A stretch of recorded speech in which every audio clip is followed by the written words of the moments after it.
Hello সবাইকে, welcome back to my channel. আর এই ব্লগটা হচ্ছে শিবরাত্রির দিনের ব্লগ। তো চলো শুরু করি। আমি কি কি করেছি কি কি না করেছি সবটাই তোমাদের শেয়ার করব। তো আজকে আমি রান্না করব, ভেবেছি নিরামিষ করব তো অবশ্যই। তো সেই কারণে নতুন পটল উঠেছে, পটল দিয়ে আলু দিয়ে একটা তরকারি মতন করব। বড়ি দেওয়া হয় এতে, তোমাদের কাদের কাদের বড়ি দেওয়া হয় এতে এর মধ্যে আমাকে কিন্তু অবশ্যই জানিও। আর দেখো আমার কিন্তু প্রায় কষানো রেডি হয়ে গেছে।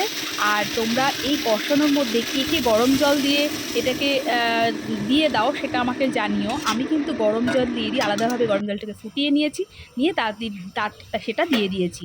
তো দেখো তারপরে আমি রান্নাবান্না সেরে চলে এসেছি, স্নান করে চলে এসেছি সাবু ভেজাতে। আমি মোটা সাবুটাই খাই, তো ভিজিয়ে রাখলে সারাদিনটা ভিজবে, খেতে সুবিধা হবে, তখন নরম হয়ে যাবে। তো এই দেখো আমি জল দিয়ে পুরোপুরি সুন্দর করে ভিজিয়ে দিয়েছি। তো চলো তোমাদের আমি পুরোটাই শেয়ার করব।